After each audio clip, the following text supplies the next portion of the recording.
Esu ūkininkas Viktoras Jencius, ūkininkaujame Vilkaviškio rajone Šeimenoje, Kybartų seniūnijų teritorijoje. Esame juodųjų serbentų lauke, ūkis yra ekologiškas, kasmet ūkis yra sertifikuojamas, šitas plotas randasi tarp Alvyto kaimo ir Virbalio.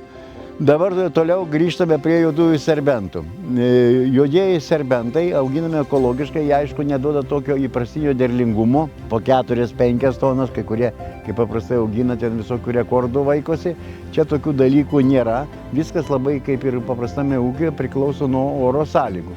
Jeigu yra šalnos, tai derlių praktiškai beveik išvis nebuvo. Šiemet šalnų kaip ir nebuvo, bet pačios oro sąlygos nedėkingai klausėsi, todėl dalis serbentų yra mažiukai, dalis yra pernukę, bet dabar šitame lauke mes galime konstatuoti tokį faktą, pravažiavus pirmyn atgal, tai preliminariai iš hektaro byra apie toną juodųjų serbentų. Naudojame mes kombainą savaeigį, pagamintas yra Lenkijoje, mūsų draugų. Tai jisai skiriasi nuo anksčiau mano naudoto kombaino, kuris buvo vienpusis, o čia yra dvipusis, ir jis buvo traukiamas. Tai traukiami tie kombainai, jie sudaro tam tikras problemas žmogui, kuris vairuoja traktorių, nes jam pastoviai reikia atsigręžti užpakalį ir pasižiūrėti. Čia žmogus važiuoja be jokių problemų, tiesiai linija, jis tarkim gali iš technikos išlipti, pavaikščioti, vėl sugrįžti nustatęs.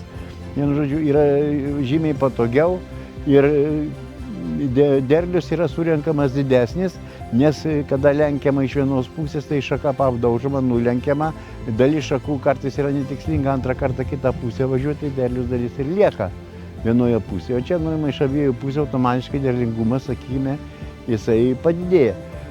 Pats kombainas veikia labai paprastų principų. Krūmas arba skiriamas visas į didelis perdalinimas ir lenkiama į šonus, arba tik dalis lenkiama. Tada jis patenka po šepečiais, kurie tą krūmą suka ir jie kartu vibruoja. Nukrato uogas ant transporterio, vienu transporteriu eina pagrindiniu ir paskiau į kitą transporterį paduoda, o tada ventiliatoriai ištraukia visokias šiukšles, lapus, taip toliau, ir jos išmeta. Tai va toks veikimo principas yra. Tarkim, sąnaudos su šito kombainu dirbant jos automatiškai yra mažesnis negu su traukiamu, nes tai reikia vieną kartą važiuoti, nereikia 2 kartus važiuoti. Taip kad yra čia didžiulis palengvinimas ir svarbiausia, kad žmogui, kuris dirba su to kombainu, yra nesunku, jam nėra sprandas pertemptas, galva neskauda po to vakarais, vienu žodžiu. Taip kad yra didelis pliusas. Kombainą pirkau tarpininkaujant margučiams, nes prieš tai tariausi su kita firma, tai taip jau kaip pasakiau švelniai, tai apgavo ir labai stipriai, nuo kokių 30 000 taip vėjais nuėjo. Nes, suprantate, tarėmės, kad sudarėm lyg tai ir sutartį, viską, paskutinę dieną sako, kad mes nenorim, pakelsim kainą, tai palaukėm. Tai nesiginčiau su jais, palikau su margučiais sutarėm, sutartį įvykdė, įsigijom kombainą ir dabar jo naudojamės.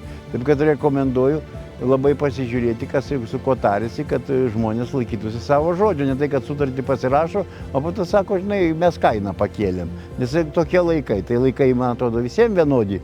Tiek ūkininkam, tiek firmom yra. Ir žodžio reikia laikytis. Ne visada turi gauti pelną, kartais ir į duos turi dalykai sueiti, bet reikia būti garbingiam.